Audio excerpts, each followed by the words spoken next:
Good morning, friends.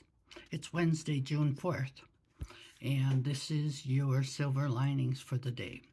And it's coming out of Philippians chapter 2, starting with verse 12. And I'm just going to read it first. Therefore, my beloved, as you have always obeyed, not as in my presence only, but now much more in my absence, work out your own salvation with fear and trembling. For it is God who works in you, both to will and to do for his good pleasure. Do all things without complaining and disputing, that you may become blameless and harmless, children of God, without fault in the midst of a crooked and perverse generation, among whom you shine as lights in the world, holding fast to the word of life. So this is Paul writing and Timothy, and they're writing to the Philippian people, and they're trying to give them some advice, even though they can't be there. And that's how it is sometimes. People in church, they act really good, and then when they're out of church, they don't, or they go home and beat their wife and yell at their children or something. So he's saying, not only in my presence, but even more now in his absence. He wants to remind them to respect and to be the blameless and harmless children of God. He says, work out your own salvation with fear and trembling.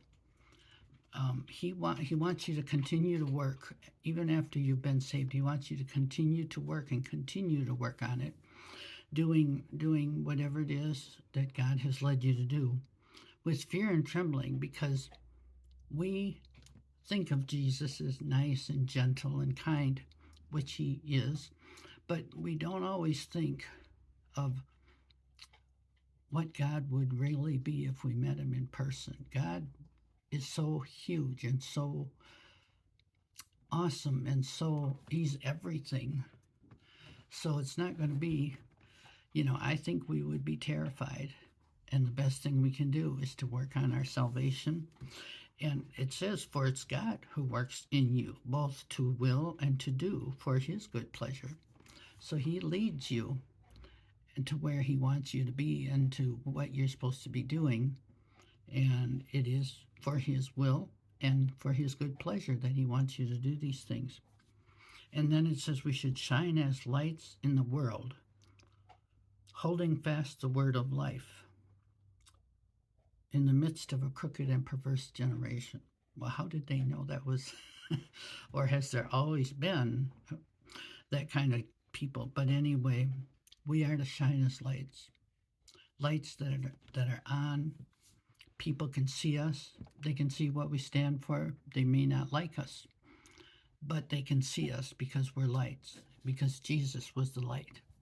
And so we are to carry the torch for Jesus and continue to give others hope and inspiration and love and help them with their salvation. So that's what I have to say today. So you guys have a great day, and God bless you.